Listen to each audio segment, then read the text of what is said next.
como se destacar numa entrevista de emprego para sua área de formação aqui na Austrália. Olá, eu sou a Carol Duarte e eu recentemente consegui um novo emprego. Eu me mudei de Sydney para uma cidade regional e eu fiz uma entrevista, fiz um processo seletivo muito rápido e eu acredito que boa parte disso foi exatamente eu ter mandado muito bem na entrevista. E por conta disso, eu quero trazer aqui para você coisas que você deveria fazer para você também ir muito bem na sua entrevista e fazer com que a empresa não queira perder tempo e queira te contratar o quanto antes. Para vocês terem uma ideia do meu processo seletivo, eu entrei em contato com uma pessoa da empresa em uma quinta-feira.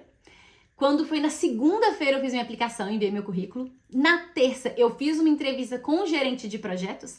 Na quarta eu já fiz uma entrevista com o diretor da empresa e no final da semana eu já tinha uma carta de oferta no meu e-mail para eu poder aceitar. Então, assim, o processo foi realmente muito rápido e a última vez que eu olhei para a vaga, já tinham 44 aplicantes. Então, na segunda-feira que eu fui aplicar mesmo, a vaga já tinha saído do ar. Eu imagino que já tinham mais de 50 aplicantes. E eles poderiam ter, feito entrevista comigo e esperado e feito com outras pessoas. Sinceramente, eu acho que se eles fizerem entrevista com mais alguém, deve ter sido muito, muito rápido, assim, muito corrido, até porque quando eu fiz a entrevista com o diretor, ele estava para fazer uma viagem e tudo, a trabalho, então eu sei que ele não teve tempo ali depois de mim. E ele também já fez uma oferta verbal, assim que a gente fez a entrevista. Então eu acredito que realmente eu devo ter mostrado muito, nessas duas entrevistas, eu devo ter mostrado para eles que eu era uma candidata muito boa e feito com que eles não quisessem fazer entrevista com mais ninguém. Essa é a minha impressão. Eu não perguntei para eles ainda, eu quero entrar nesse assunto, vou esperar um pouquinho mais. Mas eu vou trazer aqui para vocês alguns pontos que eu acredito que podem ajudar vocês a passar por esse processo de uma forma mais rápida, a mostrarem, a se venderem muito bem como ótimos profissionais para ocupar esses cargos que vocês estão aplicando. E dessas coisas que eu tô trazendo aqui são algumas das coisas que estão dentro da minha mentoria, Eu oriento diversas pessoas a conseguir emprego aqui na Austrália e eu consegui ajudar mais de uma centena de pessoas a conseguir um emprego. Então, o que eu tô falando aqui não é que funcionou pra mim, isso funciona com todo mundo. Então, algumas das principais coisas que eu acredito que você deveria fazer.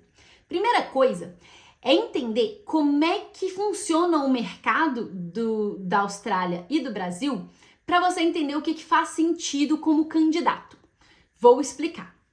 No Brasil, a gente geralmente é mais generalista e eles são muito focados em qualificação. Então, se você vai numa entrevista e você fala que você já trabalhou em diversos cargos diferentes, já fez várias funções diferentes dentro de uma empresa e você é muito qualificado, tem graduação e pós e mestrado, e MBA e não sei o quê, isso chama muita atenção e eles acham maravilhoso você ter esse tanto de qualificação. Aqui na Austrália, eles são mais especialistas. O que significa que eles querem ver que você dá matching, Você, assim, tá muito alinhado com o que aquele cargo tá precisando. E aí, o que a gente, sem querer, faz errado aqui na Austrália? Às vezes, pra gente mostrar que a gente é um profissional muito completo, a gente quer trazer diversas experiências, diversas coisas diferentes que não são exatamente o que aquela vaga tá querendo. E aí, a gente achando que tá arrasando, porque no Brasil isso seria maravilhoso, a gente faz o contrário.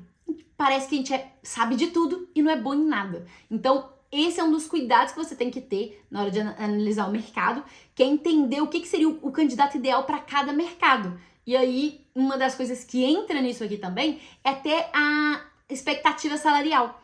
Em algumas entrevistas, eles vão perguntar isso até na fase de telefone mesmo, na fase de descarte. Outras vezes eles vão perguntar isso nessa entrevista já ali presencial, com os cargos mais de gerência da empresa. E eles querem entender porque o seu salário também dita se você está alinhado com aquele cargo ou não. Por que isso, tá? No Brasil, se você for super qualificado, tiver muitos cursos, tiver trabalhado com muitas coisas por muitos anos e sentar a bunda na cadeira e pedir um salário baixo, eles vão achar ótimo. E vão, isso aí mesmo, ótimo, perfeito. Aqui na Austrália, a taxa de desemprego é muito baixa, o que significa que é quase um profissional saindo de uma empresa e indo para outra. Não tem muito profissional. Por isso mesmo que eles querem mais imigrantes qualificados para poder preencher essas vagas profissionais. E aí, o que acontece nesse sentido? Quando você fala um salário, que você tem uma pretensão salarial que está desalinhada com o que aquele cargo vale, isso muitas vezes dita o quanto você é bom. Então, estou aplicando para um cargo que a faixa salarial ali é de, 80 a 100 mil. e aí você fala que gostaria de um salário de 60, eles vão olhar pra você e falar assim, não, pera, esse profissional aqui não deve ser ruim, porque um profissional com um currículo bom assim, com essa experiência e tudo, não estaria querendo só 60, ia querer mais. Outra coisa é se você, não, eu quero um salário de 150, e aí tá muito acima. Então, por mais que às vezes você tem tudo que eles precisam e seria uma pessoa alinhada nesse sentido, eles podem olhar para isso e falar assim, não, se esse profissional vale 150, é porque na verdade tem muito mais do que a gente precisa aqui. Então, não cabe no nosso budget, vamos pro próximo. E aí, isso dita muito o seu salário. Então, por isso, é importante entender isso também, porque não necessariamente se você pedir o salário para baixo, vai te ajudar a entrar. Isso pode, na verdade, queimar o seu filme. Então, tente pegar um salário realmente alinhado com o mercado e, às vezes, falando em range também, assim como eles também falam em range. Por quê? Quando eles falam de 80 a 100 mil, significa que a sua experiência pode fazer com que você fique mais perto do 100, ou a falta dela pode fazer com que você fique mais perto do 80. O seu nível de inglês, se estiver muito bom, pode fazer você ficar mais perto do 100. Se tiver um ok, pode ficar mais perto do 80.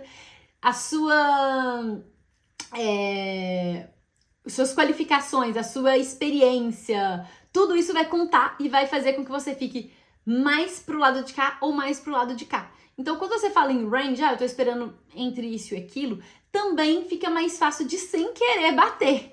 Não deveria ser sem querer, você tem que pesquisar o mercado mesmo e entender bem a indústria para poder entender que tipo de empresa e que tipo de cargo recebe o quê. Mas se tiver um pouquinho em dúvida, porque tá começando agora e tudo, tenta ir no range e sempre o mais alinhado possível com as responsabilidades daquele cargo. Outra coisa que é importante falar, tá? É muito importante que você se familiarize com os tipos de perguntas. Por quê? Se você já ouvir, entender, ler ali diversas perguntas, vai ficar mais fácil de você estruturá-las de maneira fácil e também de entender o que a pessoa tá falando. Porque eu sei, gente, que o inglês não é a nossa primeira língua. Então, a gente fica nervoso sim, dá um medo sim, é tenso sim, mas quando a gente entende os tipos de perguntas que vão cair no tipo de entrevista, já deixa a gente muito mais tranquila, né? Porque você já tá meio que esperando mais ou menos aquilo ali. E aí, hoje em dia é muito fácil isso. No próprio Google você vai ter diversos blogs ali que vão falar os tipos de pergunta, mas você também pode ir numa inteligência artificial. Você pede o ChatGPT, vai te dar um monte de perguntas e você pode ali utilizando elas para poder treinar. Você pode, até dependendo, acho que colocar em áudio, imagino que no pago, talvez o gratuito não. Você pode colocar em áudio, ouvir. Então isso já vai te ajudar a dar uma familiarizada com os tipos de perguntas. Agora, qual que é o cuidado que tem que tomar aqui, tá? Muita gente vai nessa de Google e ChatGPT e tenta decorar as respostas. Eu, particularmente, sou super contra isso. Acho que tem algumas estruturas ou algumas respostas específicas que a gente pode sim deixar bem estruturada, mas nada 100% decoradinho. Por quê? Isso pode fazer com que a gente fique muito engessado. Então, você tem uma resposta certinha para uma pergunta tal. Essa pergunta vem um pouquinho diferente, você trava ou você não sabe, assim, contornar.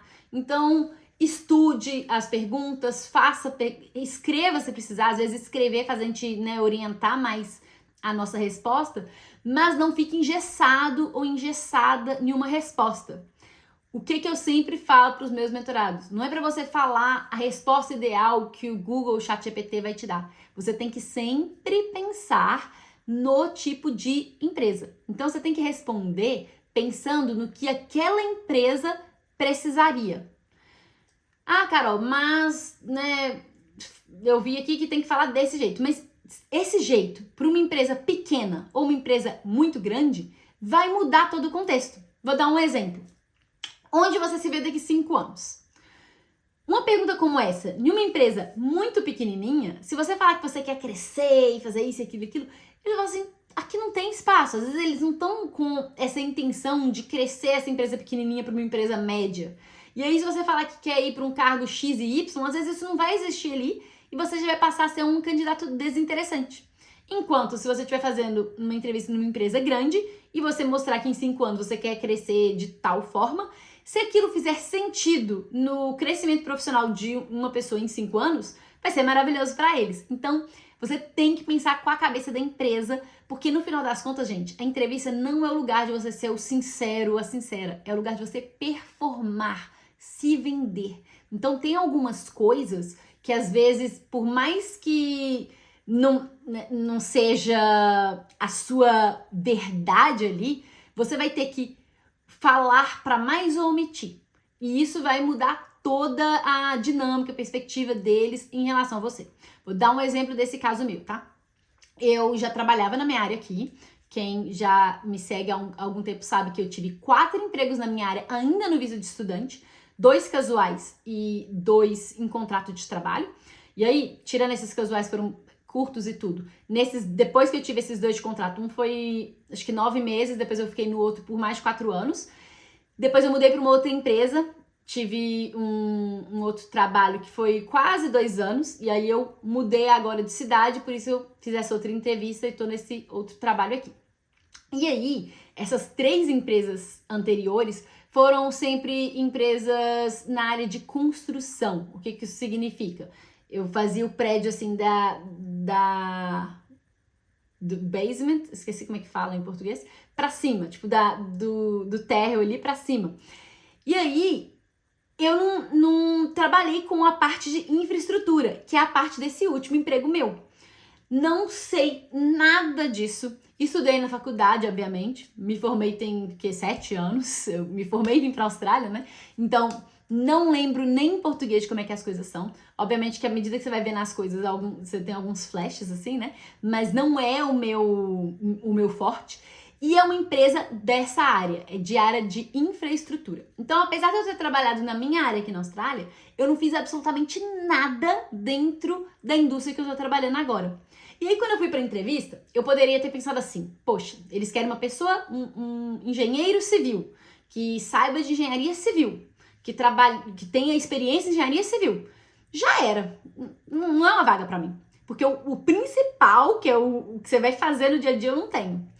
Só que, quando eu fui pra entrevista, eu foquei em todas as outras coisas. Então, por exemplo, no tamanho da empresa deles e o tamanho do cliente. Então, todas as outras empresas que eu tive eram sempre empresas menores, com clientes muito grandes. O tipo de obras de valores altos. Eu trouxe habilidades transferíveis. Então, eu gerenciava projetos para um tipo de obra. E agora eu vou gerenciar para outro. Então, apesar de ser projetos muito diferentes, totalmente diferentes, ainda assim várias das habilidades que eu usava para gerenciar aqui, eu vou gerenciar aqui. Eu ter contato com construtoras de tal tamanho me ajuda a ter nas construtoras daqui. Algumas são até as mesmas, né? Então eu consegui mostrar isso para eles durante a entrevista. Eu não focava em civil, eu não focava em infraestrutura, eu não focava nessa coisa que eu sei que eu não tenho. Eu focava, né, eu foquei o tempo todo em todas as outras coisas que eu tinha. Então, por isso que é muito importante a gente pensar com a cabeça do que a empresa quer, porque quando eu mostrei para eles que, olha, o conhecimento técnico eu não tenho, mas eu tenho todas as habilidades que vocês precisam, e eu tenho experiência com clientes do tamanho que você precisa. Ele vai falar, não, beleza, acho que aqui rola, acho que o conhecimento técnico vem, porque tudo que é técnico é ensinável, é aprendível. Agora, essa habilidade, ou você tem ou você não tem. Então, eu consegui mostrar isso pra eles, eu foquei nisso. Se eu ficasse falando muito dos tipos de obra e do que eu fazia, não ia desconectar, e aí não valeria a pena. E aí eu já entro nisso aqui, da gente ter um caderninho pra levar pra entrevista, tá? Na minha primeira entrevista, foi pelo Zoom, ou pelo Teams, na verdade, né? Tipo um Zoom da vida. E eu tava com minhas anotações aqui na frente. A segunda eu acabei não levando, mas porque eu tava muito segura nas coisas que eu tinha que falar. Mas eu altamente recomendo você ter um caderninho se você não tiver no nível de segurança extremo, para poder te orientar, principalmente se for as suas primeiras entrevistas. Quando você já tá, né, assim, eu ensino isso, eu já ajudei uma galera a conseguir emprego na área, então todos os meus mentorados, eu encorajo que assim que saiam das entrevistas, me mandem áudio falando como é que foi, para eu entender as perguntas e tudo. Porque os módulos de entrevista dentro da mentoria, eles foram mapeados com os tipos de entrevista que caem aqui na Austrália. Então, eu tenho essa familiaridade. Se você não tem, leve seu caderninho. Aí, o que você vai fazer com isso aqui, tá? Quero que você tenha aqui anotações de algumas coisas que você estudou para a vaga, né? Pelo amor que vocês tenham a Deus, não vai para uma entrevista sem ter estudado. Eu não disse lido, eu disse estudado. O anúncio de emprego, o site da empresa, o LinkedIn ou qualquer tipo de rede social que essa empresa tenha. Então, estude a empresa. O que é que eu digo quando eu digo estude? Você vai pegar o anúncio e você vai ler palavra por palavra, frase por frase, entender tudo que está por trás, entender tudo que você já fez que tem conexão. Isso aí tem que fazer. E aí, o que você vai fazer no seu caderno? Fez esse estudo? Você vai escrever as coisas importantes aqui. Você vai levar isso por escrito. Por quê? Você tem que ter certeza que no final da sua entrevista você tocou em todos os pontos que estavam aqui. Tudo que você viu que era muito importante para eles. E a outra coisa é que durante esse estudo vai surgir dúvidas. Então, pior coisa que uma pessoa pode fazer é ir numa entrevista. A gente sempre fala, né? Tem que levar aí umas 3, 4, 5 perguntas para você fazer ali no final da entrevista, quando eles perguntarem se você tem alguma dúvida. E aí as pessoas vão lá e pegam no chat GPT da vida lá algumas perguntas e levam. E às vezes isso não é genuíno ou isso já está respondido no site ou no anúncio do emprego. Então, pelo amor que você tem a Deus, estude muito bem todas as coisas e anote as suas dúvidas genuínas. Pode tirar ideias de sites e blogs, tudo, claro, tudo é bem-vindo. Escreva elas aqui. Por quê? À medida que for acontecendo a entrevista, eu quero que essas dúvidas genuínas também sejam respondidas. Porque à medida que você vai conversando com eles... Vamos lá. Por que eles querem que você tenha perguntas? Porque se você for numa entrevista e você não perguntar nada, fica parecendo que você não tá tão interessado assim. Então, tipo assim, sei lá, a pessoa contou um pouco da empresa, você contou um pouco de você e tal. E aí, tem alguma dúvida? Não, não tem não. Fica parecendo ou que você tá desesperado e é isso mesmo, não tenho dúvida, pode me dar a proposta, quero. Ou pode ficar parecendo que você não tá nem aí, que você não teve nem... pergunta, né? Tipo, se você não tem uma pergunta, não tem nada que você quer fazer, saber além ali, fica parecendo que tá desinteressado. Então, o que eu sei pra falar? Anote essas dúvidas genuínas, tire todas elas e se quiser levar algumas extra e tudo, que você se inspirou de um chat GPT da vida, leve, mas sempre entendendo se aquilo ali já está respondido ou não e se aquilo está dentro do contexto que você está ali perguntando. Essas dúvidas, gente, elas não precisam ser assim, guardadas pro finalzinho da entrevista. Eu acredito que fica muito melhor quando uma entrevista ela tá numa forma de conversa. Toda vez que a entrevista é assim, pergunta uma coisa, aí a pessoa responde. Pergunta, responde, pergunta, responde. Fica uma entrevista chata, fica, sei lá, fica uma coisa... É muito mais fácil de ficar nervoso.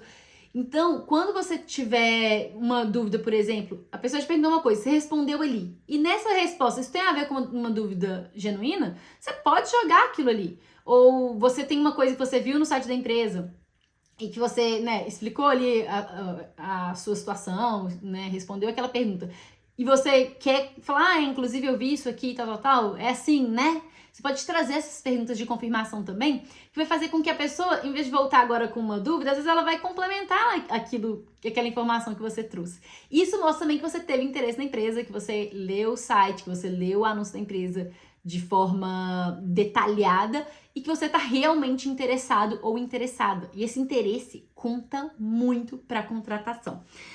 E aí, por fim, assim, tem um pouco de ligação com a primeira coisa que eu falei aqui, é entender sobre o mercado. E aí, quando eu digo que no início eu falei dessa questão de mercado, você entender que tipo de candidato, para você não se vender de forma errada. Mas eu trago até um pouco mais amplo isso. É você entender muito bem como é que funcionam as coisas na Austrália. Porque, gente, o mercado é diferente do Brasil. Então, você tem que entender quais são os cargos que tem ali, qual que é a interação entre os cargos, como é que funciona dentro da sua indústria, uma empresa para outra, como é que as coisas se interagem ali, quais são os concorrentes daquela empresa. Quando você entende um pouquinho mais sobre isso também te dá muito mais vocabulário e muito mais assunto para você conversar. E aí faz com que essa entrevista fique mais gostosa também. E no final das contas, quando você sair da entrevista, principalmente se a pessoa tiver feito, sei lá, 3 entrevistas naquele dia, ela não vai ficar lembrando de detalhe por detalhe que você falou. Muitas vezes o que ela vai prestar atenção é como ela se sentiu em relação às suas respostas. E aí se você trouxe assuntos e conversou e mostrou que você tá seguro e entende sobre aquilo ali, mesmo que sua experiência é de fora, você entende como é que isso se relaciona com a Austrália, essa pessoa vai se sentir muito mais tranquila e confiante de que você vai conseguir entregar o trabalho. Então, é muito importante você pensar nisso. E por conta disso, eu vou deixar um vídeo aqui para você estudar o seu mercado para se preparar da forma certa para suas entrevistas.